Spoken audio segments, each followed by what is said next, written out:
Hello friends, मेरा नाम है श्रद्धा मनीष त्रिपाठी। आप सबका मेरे चैनल में एक बार फिर से स्वागत है। आप सभी को राम राम। मुझे उम्मीद है आप लोग बहुत अच्छे से होंगे अपने घर में अपनी फैमिली के साथ।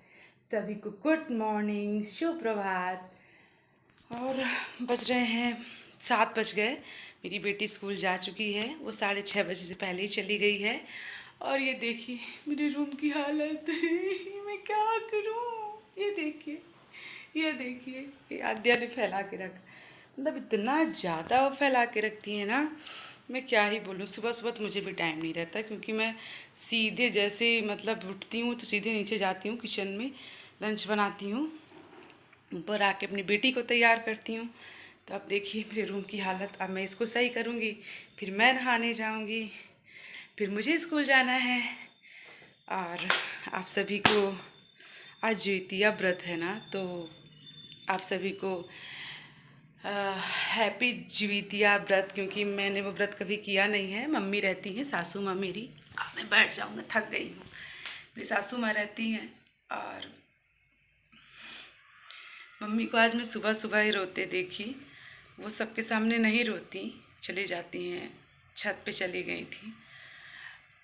बेटे का व्रत है, क्योंकि वह हमारे समाज में वैसे भी सारे व्रत पति और बेटे के लिए ही होते हैं।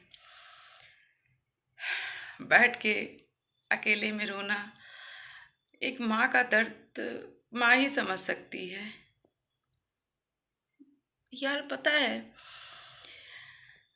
ये जीते जी भगवान इतनी बड़ी सज़ा देते हैं माँ बाप को, कि वो बुजुर्ग होके बैठे हैं, कहते हैं हमारे बुढ़ापे का सहारा हमारे बच्चे बनेंगे। लेकिन जब भगवान सहारा ही छीन ले तो बेचारे क्या उम्मीद, मतलब कोई क्या ही उम्मीद लगाएगा कि हमारे साथ किस पल में क्या हो जाएगा, मुझे नहीं पता। बस यही मैं भी अपनी बेटी का मतलब उसके सहारे में जी रही हूँ। फिर लगता है कभी कभी, भगवान आप अगले पल क्या दिखाओगे। तो वही माता कौशल्या ने ये व्रत रखा था, जहाँ तक मुझे थोड़ी बहुत कहानी पता है, ज़्यादा पता नहीं है। तो उन्होंने राम जी के लिए व्रत किया।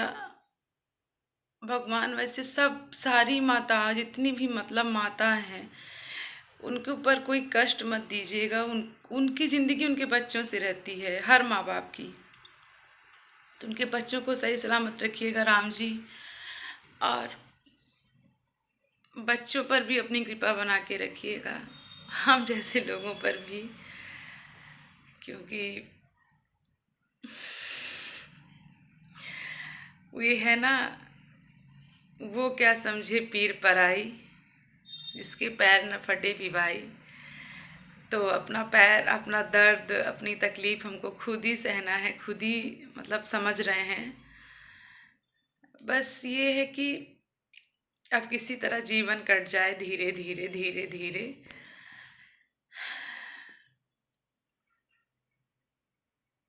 काश ऐसा कुछ होता, ऐसी कोई मशीन होती, ऐसा कुछ होता कि इंसान के ना दिमाग का दर्द मतलब दिमाग में जो चलता है, जो नसें फटती रहती हैं, उसको कोई मतलब उसका कोई दर्द समझ पाता कि कितनी तकलीफ में है, तो शायद दुनिया किसी को इतनी तकलीफ नहीं देती है ना। कोई किसी का दर्द समझ पाता है ना। पर खैर, ऐसा कोई नहीं है इस दुनिया में कि जो किसी का कोई दर्द समझेगा। और पता है सबसे बड़ी हमारे दुख की वजह क्या है? हम हैं या कोई भी है, हमारी उम्मीद। जब हम उम्मीद लगा लेते हैं ना किसी से, तो वो बहुत तकलीफ देती है ये जीवन का सबसे बड़ा सच है कि जो आया है वो जाएगा। लेकिन सबसे बड़ा डर भी इसी से लगता है ना, कि हम लोग कभी ये सोचते ही नहीं हैं कि हमारे साथ भी कुछ हो सकता है। और हम बस, हमको लगता है हम सारा जीवन से बचपन पैदा हुए, ऐसे बड़े हो गए, ऐसे बुजुर्ग हो जाएंगे, सब कुछ यहीं रह जाएंगे। लेकिन ऐसा नहीं होता। होता तो वही है जो चाहते हैं श्याम जी। पर खैर, मैं आप लोगों से बात करते करते अपना रूम भी सही कर लूँ, इतना रूम कहीं का नहीं रह जाएगा। सुबह सुबह ही चलिए, थोड़ा टाइम मिला है तो ब्लॉगिंग बात कर लूँ। नहीं तो फिर हो गया, मैं कुछ नहीं कर पाऊंगी। मैं अपने लिए भी लंच बना के पैक कर ली हूँ। अब बस मुझे नहाना है।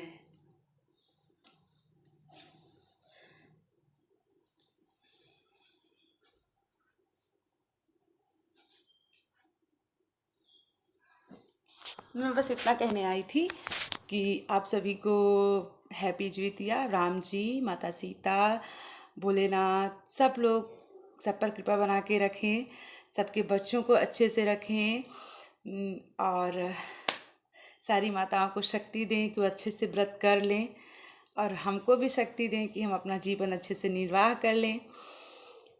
बस छोटा सा ब्लॉग। फिर मिलते हैं। राम राम।